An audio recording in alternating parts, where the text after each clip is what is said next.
Hey, Docaholics, welcome to the channel, or welcome back to the channel. Today, I've got a very special issue of Amazing Spider-Man that I wanted to talk about. This is the giant-sized 30th anniversary of Amazing Spider-Man #1. It's issue 375 of Amazing Spider-Man. And we get the writing in the main story by Dave Michelinie and art by Mark Bagley. And here we see Bagley at his most powerful. The line work is exquisite, it's tight. Look at all of the thin lines that go through the veins of Venom, through the hands of Venom. You see the lines and the detail in the faces. I don't think Mark has lost very much over the years, but if you look at his work on Spider-Man himself, that Spider-Man has got so much more musculature, he's got so much more detail, that it's crazy to look at his old stuff and his new stuff. Now, I understand that as you get older, you work in fewer lines. And as you get older, sometimes you work in thicker lines.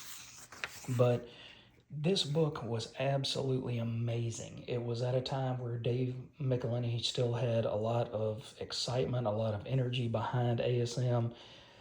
Mark Bagley coming on with issue 351 just seemed to revitalize the title right in time for that big issue 365, which was a 30th anniversary of Spider-Man himself. And so you get to find out that Eddie Brock was married and that he was a failure in the eyes of his father after the entire Senator and that hoax that went through Spectacular Spider-Man that kind of started Eddie on the path to become Venom.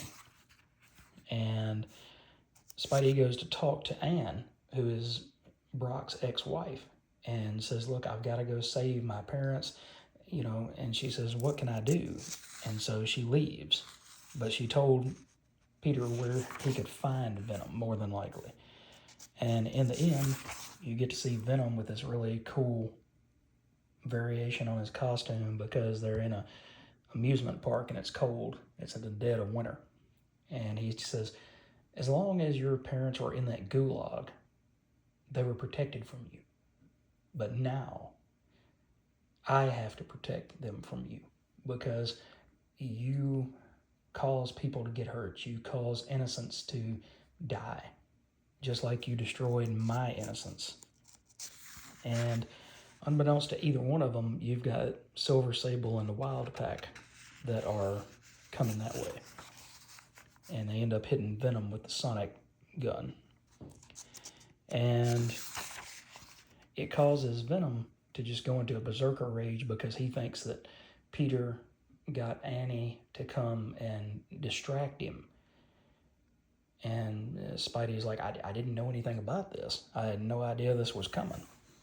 So it's just an all-out battle between Venom and the Wild Pack and Spidey. And in the end,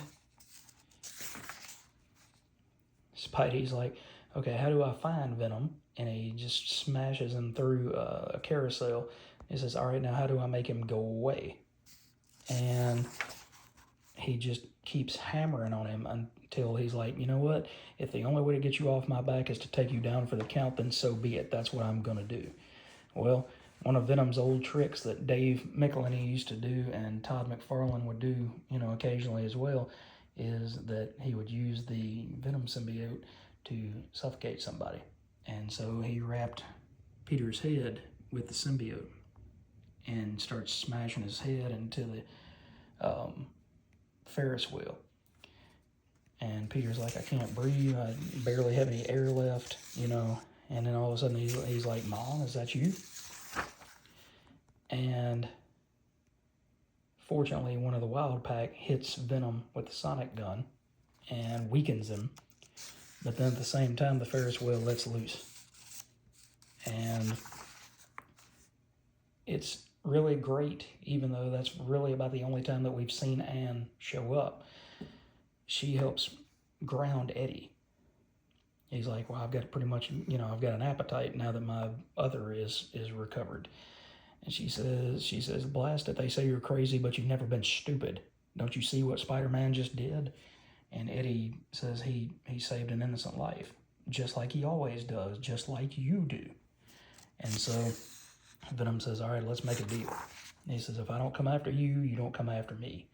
And that picture with all those teeth, man, that's just a trip. That's just a head full of teeth. And this is two master craftsmen at their very best. And if you haven't been lucky enough to pick this book up, it was $3.95 when it was brand new. I want to say that issue 365 was that much as well. But each one of these was multi-parts, and you do have other stories back here in the back. I didn't want to go through that whole thing, but you do have, let's see, you've got this story, which is written by Stan Lee, and or written by Tom DeFalco, penciled by Patrick Oliff, and inked by Mark McKenna. And it's another story of Spidey going against the Human Torch and the Fantastic Four in his earlier days. And then you get this Eric Fine and Dan Panosian story about J. Jonah Jameson and John Jameson and the Man-Wolf. And then in the end, the last story that you get is written by Terry Cavanagh and penciled by Aaron Lopresti. And here you get the setup of what's going to come next in Amazing, and it's the Chameleon. So I keep saying over and over, if we just got one issue of ASM a month, I know that it wouldn't get to 1,000 as quickly. It's too late to stop that at this point. But if you go with issue 1,000 and then go back to a monthly schedule, Romita Jr. can hit his marks art-wise.